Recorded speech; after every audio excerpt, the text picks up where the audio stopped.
How to delete files from OneDrive.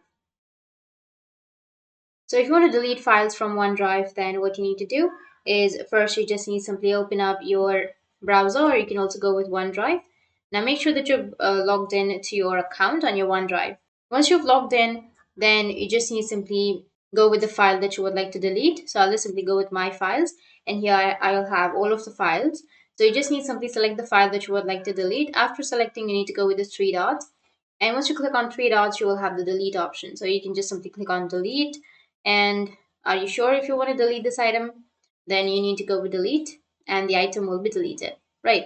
Once you've deleted, now if you want to delete that permanently, then you need to go with the recycle bin, which is on the left side.